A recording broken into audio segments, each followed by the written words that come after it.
Cek mic 1, 1, 2, 3. Cek mic 1, 1, 2, 3. Bicara Bincang agama, raih pahala. Bismillah, Assalamualaikum warahmatullahi wabarakatuh. Alhamdulillah wassalatu wassalamu ala rasulillah ma ba'du.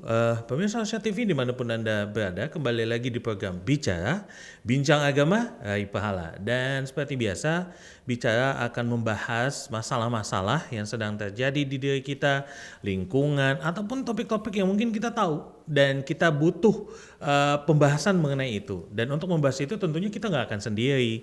Kita akan mengundang guru kita, para asatizah yang akan membahas masalah itu dan meninjau permasalahan itu dari sisi syariat. Dan insya Allah siapa tahu bisa mendapatkan jalan keluar untuk kita amalkan dalam kehidupan kita sehari-hari. Dan untuk episode Bicara kali ini kita punya tamu spesial, Masya Allah. Beliau sudah datang jauh-jauh dan hadir di studio Asia TV. Ini ada Ustadz Adil Hahab, Hafizahullah Ta'ala. Assalamualaikum Ustadz. Waalaikumsalam Ahlan warahmatullahi Ustadz wabarakatuh. di studio kita Ustadz. Ahlan wa sahlan, hayakumullah. Masya Allah Ustadz. Dan Ustadz ini karena Ustadz sudah hadir, boleh kita tanya-tanya Ustadz ya? Insya Allah. Boleh, Masya Allah. Tafadhal, silakan. Masya Allah Ustadz. Jadi begini Ustadz, ini ada sedikit permasalahan Ustadz. Mungkin nanti Ustadz bisa coba menjelaskan sedikit lah kepada kami semua pemirsa Asia TV. Ini kan kita sepertinya di Indonesia ini saat ini Ustadz, bahkan mungkin di seluruh dunia Ustadz. Ini sepertinya kejadian-kejadian atau bencana-bencana itu kayaknya nggak ada ujungnya Ustadz. Kayak ini misalnya kita lagi pandemi kan ya, dan kayaknya kok nggak habis-habis sudah setahun lebih Ustadz, dan kondisi ekonomi juga makin merosot gitu Ustadz, sehingga banyak orang yang berasumsi ya ini sepertinya Allah jahat gitu Ustadz ke kita sehingga memberikan cobaan yang luar biasa berat, dan ini terjadi juga di kalangan umat muslim gitu Ustadz. Nah yang mau kita tanyakan Ustadz, ini bagaimana kita ini sebagai umat muslim menyikapi hal ini sehingga banyak orang-orang yang akhirnya suuzon atau berburuk sangka kepada takdir Allah ini Ustadz. Boleh nggak sebetulnya di agama kita melakukan hal ini?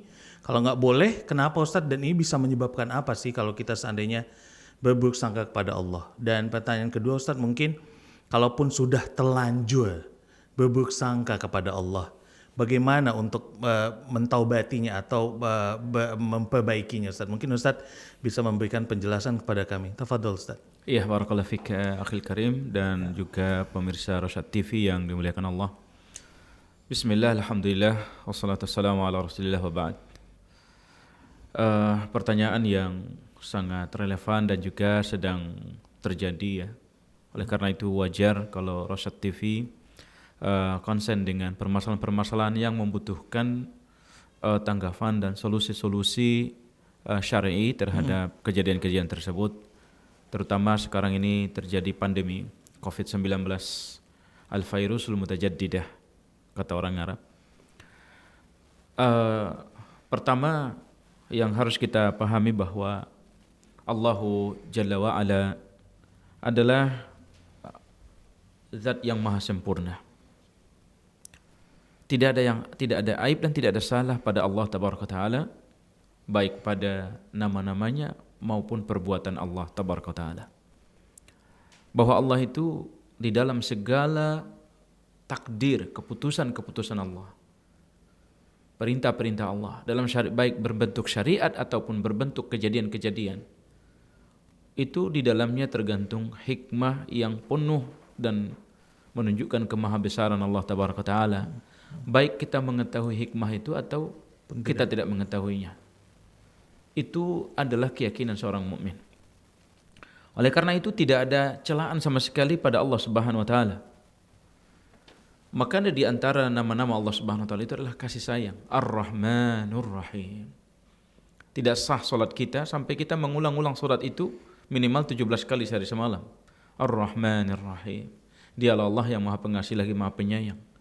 Nah, ini Allah di dalam hadis yang sahih ketika salah satu peperangan, Rasulullah SAW dan para sahabat melihat ada semacam pemandangan yang mengharukan, menyentuh hati Nabi dan para sahabat sallallahu alaihi wasallam wa radhiyallahu anhum. Ketika seorang ibu mencari-cari anaknya yang hilang. Begitu dia menemukannya, dia peluk, dia susui, dan dia tangisi. Kata Nabi SAW, apakah menurut kalian seorang ibu tersebut akan tega melemparkan anaknya ke api? Kata para sahabat, tidak mungkin ya Rasulullah. Melihat bagaimana sayangnya seorang ibunda itu kepada bayinya itu. Apa kata Nabi SAW? Ini yang menjadi letak pendalilan bagi kita. Lallahu arhamu bi'ibadihi min hadhil ummi liwaladiha. Demi Allah, Allah itu lebih kasih sayang kepada seluruh hambanya, kepada hamba itu, daripada kasih sayang seorang ibu ini kepada bayinya itu. Berarti ketika Allah menurunkan pandemi ini, virus ini berarti nggak bisa kita mengatakan Allah itu zalim. Allah itu ingin menyebabkan kerusakan kepada hambanya lah. Di antara sifat Allah Subhanahu wa taala itu adalah laisa bidzallamin lil abid. Allah itu tidak menzalimi hambanya sama sekali. Lalu kenapa ini semua ini?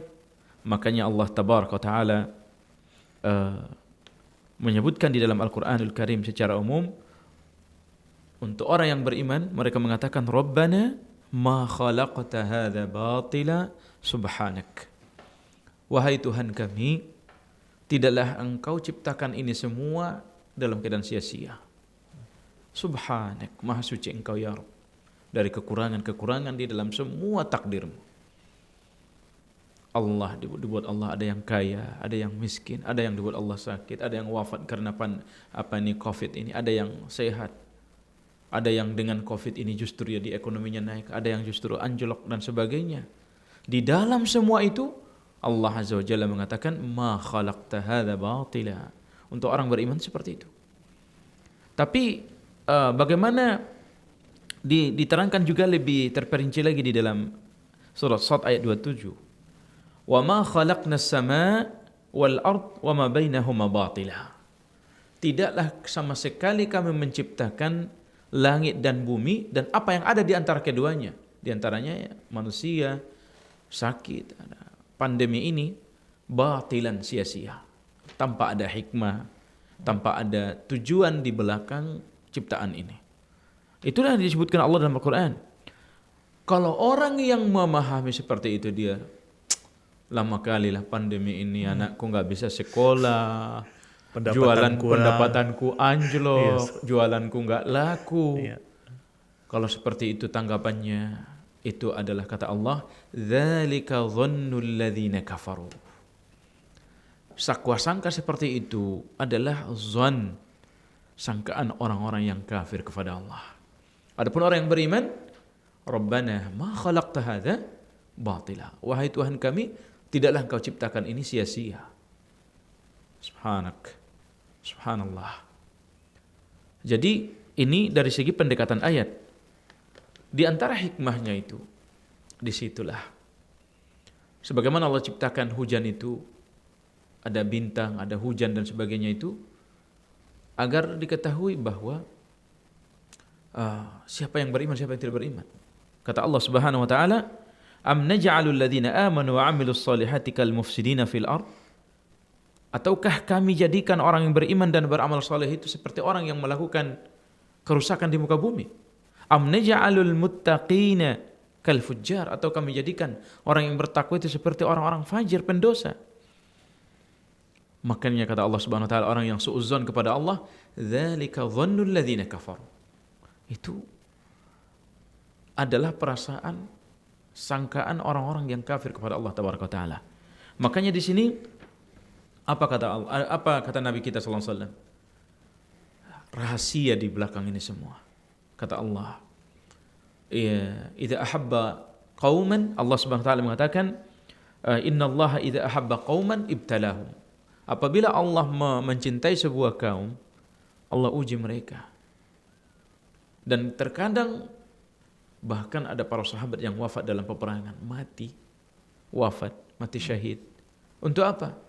Karena harus sesekali dibuat Allah Subhanahu wa taala kaum muslimin itu ada yang wafat gara-gara musibah, gara-gara peperangan dan sebagainya. Agar Allah memilih di antara orang-orang beriman itu untuk mendapatkan jannah al-firdaus, jannah yang sangat tinggi di surga nanti yaumul qiyamah. Dan juga kenapa sesekali Allah menangkan kaum mukminin agar jangan putus asa orang-orang beriman, bahwa mereka tahu ada Rabb mereka yang menolong mereka. Ya ini pun sama. Jadi memang dalam hal ini imma ada di antara hikmah yang disebutkan para ulama kenapa ada musibah. Yang pertama bisa itu karena mengangkat derajat, agar Allah angkat derajat orang-orang beriman. Apapun, makanya dahulu ketika pernah ada kenaikan harga di zaman dahulu, orang-orang saleh mengatakan, wallahi saya tidak peduli harga gandum ini 1 kilo sama dengan harga emas 1 kilo. Kenapa kata dia? Karena saya tahu Allah sudah menjamin rizkiku. Kalau kata Allah menurut takdir aku akan makan, pasti aku akan makan. Biarpun harga gandum tersebut 1 kilo sama dengan harga emas. Yang kita gak peduli seperti pandemi ini. Rabbana ma khalaqta hadza batila subhanak faqina adzaban nar. Maha suci engkau ya Allah. Maha suci engkau ya Allah. Jadi ketika ini sudah sampai kepada derajat seperti itu, maqam husnuzan, subhanallah. Dia bisa makan pakai nasi sedikit saja, ada garamnya, dia syukur, dia puas dalam hidupnya. Bagaimana kalau anaknya semua bisa makan? Bagaimana kalau makanannya banyak? Bagaimana kalau ada lauk? Bagaimana kalau dia pakai daging? Bagaimana? Memberikan tomaknina, ketenangan batin dan husnuzan kepada Allah yang luar biasa. Berbeda dengan orang-orang kafir. Oleh karena itu, satu hal yang perlu kita ini kan disuruh Allah dalam segala hal, was'alullaha min fadlih. Mintalah kepada Allah karunia-Nya. Ya Rabb, ya Rabb, ya Rabb. Mudahkan hamba, mudahkan hamba. Jauhkan hamba dari COVID-19. Mudahkan keturunan hamba dari jauhkan keturunan hamba dari COVID-19. Ya Rabb. Itulah kita. Ketika Allah ilhamkan bagi kita untuk berdoa, di antara ciri-ciri kita mau dijauhkan dari COVID itu. Tapi kalau dibuat Allah kita lupa berdoa, menunjukkan kita bisa jadi akan terkena. Subhanallah. Oleh karena itu, bagaimana kalau seandainya kita husnuzan, apa kita bersu'uzan kepada Allah? Kata Allah, Allah kasih tahu. Nih kata Allah. Kata Allah Subhanahu wa taala, kenapa terjadi musibah ini pada diri kalian? Kata Allah di dalam Al-Qur'an dalam surat An-Nisa ayat 79, "Wa ma asabaka min sayyi'atin famin nafsik." Keburukan yang menimpa dirimu itu akibat ulahmu sendiri. Dhahara al-fasadu fil barri wal bahri bima kasabat aydin nas. Telah nampak kerusakan di daratan dan di lautan lantaran ulah-ulah manusia itu sendiri. Subhanallah. Oleh karena itu seorang mukmin itu dalam semua kondisinya dia di atas kebaikan. Kalau dia ditimpa musibah, dia bersabar, lebih baik baginya. Kalau dia dimudahkan rezekinya, diangkat pandemi, dia bersyukur, maka lebih baik lagi baginya. Kullun khair, semua dan ini tidak mungkin bagi orang selain mukmin. Makanya kalau orang-orang kufar tahu bagaimana keutamaan seorang mukmin, mereka itu akan bergegas untuk memahami agama ini, bergegas untuk bersyahadat. Subhanallah. Oleh karena itu satu hal yang Ustaz ingin tutup, kata Allah, wal aqibatu littaqwa wal aqibatu lil muttaqin. Kesudahan yang baik bagi orang yang bertakwa. Kesudahan yang baik bagi orang-orang yang bertakwa.